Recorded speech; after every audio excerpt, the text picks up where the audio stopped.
Good morning, everyone. Welcome to Tribune News on Q, your go-to morning news source only here at Daily Tribune. We are live on Daily Tribune's Facebook page, Daily Tribune PH on YouTube, and at Daily Tribune Official on TikTok.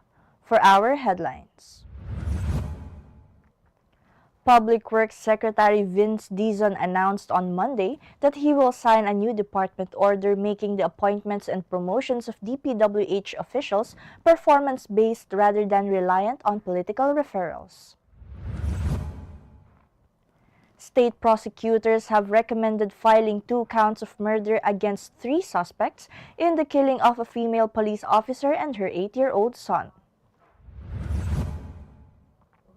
Vice President Sara Duterte on Wednesday announced that she will run for president in 2028. Risa Hontiveros reaffirmed support for the Philippines' cooperation with the International Criminal Court amid opposition tensions after remarks by Bam Aquino favoring local trials for drug war cases. Ferdinand Marcos Jr. visited Naga City, with Malacanang downplaying speculation that the trip is linked to the 2028 elections. The Department of Public Works and Highways eyes partnership with Philippine Chamber of Commerce and Industry to create green lane for vetted contractors and boost trust in government projects. Light Rail Manila aims for 450,000 daily LRT-1 passengers by end of 2026, surpassing pre-pandemic levels. Upgrades include new trains, rehabilitated stations, and the Cavite extension. Manny Pacquiao will be back in the boxing ring to fight Provodnikov in April. Zamboanga Valiente stunned San Beda University in the 4th Governor Ann K. Hofer Open Invitational Basketball Tournament at the Ipoh Cultural and Sports Center. A Pasig City court favored entertainment journalist Christy Fermin in a cyber libel case filed by actor Dominic Roque back in 2024.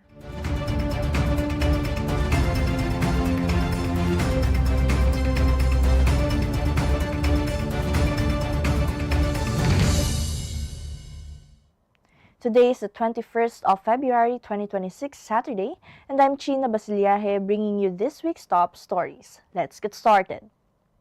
Public Works Secretary Vince Dizon announced on Monday that he will sign a new department order making the appointments and promotions of Department of Public Works and Highways officials performance-based rather than reliant on political referrals.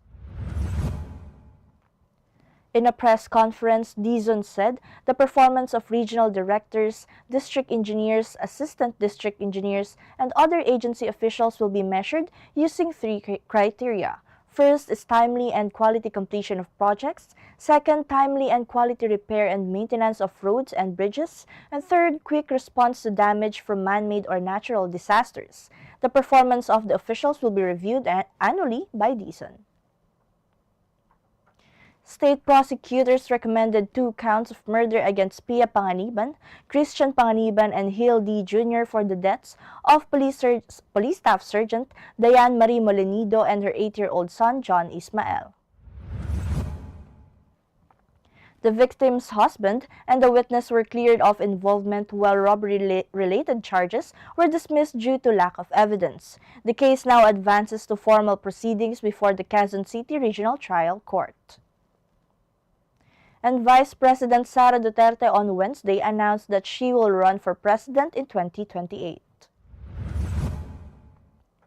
Duterte said she was offering her life, strength, and future in the service of the nation.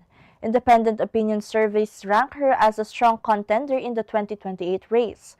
Her announcement comes on the heels of the House's initiation of new impeachment complaints against her and ICC's hearing next week of evidence against her father, former President Rodrigo Duterte.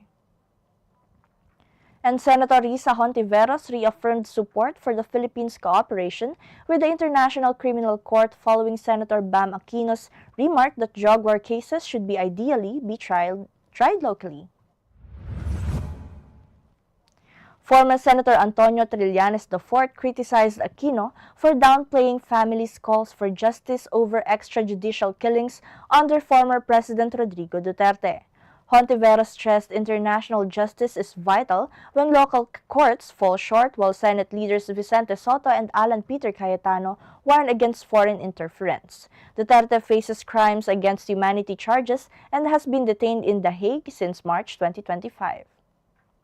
And Ferdinand Marcos Jr. visited Naga City to inspect the flood control project at Sagop Creek, with Malacanang emphasizing the trip is for governance, not politics. The palace denied links to 2028 alliances involving Leni Robredo or Sara Duterte, who has announced a presidential bid. Officials said the administration remains focused on flood mitigation, economic recovery, and public welfare, adding any political talks, if any, remain uncertain. Earlier, President Marcos, alongside Mayor Leni Robredo and DPWH Secretary Vince Dizon, held a press conference after inspecting the flood control project at Sagop Creek, with the President noting serbisyo muna bago politika. And the Department of Public Works and Highways is looking to work with the Philippine Chamber of Commerce and Industry in setting up a green lane to encourage legitimate contractors to take part in government projects as part of efforts to rebuild public trust and fight corruption. DPWH Secretary Vince Dizon expressed the agency's openness to working with the PCCI in establishing a green lane for faster processing of requirements and payments for contractors. The idea is inspired by the Green Lane initiative being implemented by the Board of Investments for streamlined and expedited processing of permits and licenses for strategic investments. And Light Rail Manila Corporation is aiming to push daily ridership of Light Rail Transit Line 1 to 450,000 by end of 2026, surpassing pre-pandemic levels. LRMC President Enrico Benipayo said average daily passengers have already returned to 440,000, matching pre-COVID figures. He noted the higher target will be driven by infrastructure upgrades, including rehabilitated stations, fourth-generation train sets, and Phase 1 of the Cavite extension. The company said it will continue expanding and improving services under the public-private partnership model. And Manny Pacquiao will be back in the boxing ring in April, but this time he has again chosen to go the exhibition route. The Filipino icon will be taking on former world champion Ruslan Provodnikov of Russia in a 10-round exhibition fight on April 18 at the Thomas and Mack Center in Las Vegas, various reports said Wednesday. The 47-year-old Pacquiao ended a 4-year retirement last year and fought Mario Barrios to a draw also in Las Vegas in a failed attempt to wrest the World Boxing Council welterweight title. And the Zamboanga Valientes stunned San Beda University with 83-76 in the 4th Governor Ann K. Hofer Open Invitational Basketball Tournament in Ipil, Zamboanga. Veterans Vic Manuel and Aline Bolanadi led the charge with 18 and 15 points, while local stars Mike Tolomia and Denver Cadiz added 12 and 8 markers. Former UAAP MVP Malik Diouf contributed 12 points as the Valientes built and maintained a double-digit lead despite a late Red Lions rally. Next, Zamboanga faces the UAAP champion De La Salle Green Archers after representing the Philippines at the Dubai International Invitational. And a Pasig City court favored entertainment journalist Christopher Min in a cyber libel case filed by actor Dominic Roque back in 2024. It can be recalled that towards the end of May 2024, Dominic sued Christie for malicious statements and innuendos, the showbiz host said on her online show Showbiz Now Na. The actor filed the case in the office of the... And that's all for now. Join us again tomorrow at 11 a.m. Still here on Daily Tribune Facebook page, Daily Tribune on YouTube, and at Daily Tribune Official on TikTok.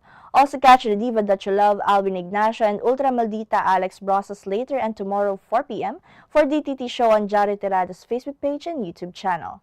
Once again, I'm Chynna Basillaje, and this has been Tribune News on Q.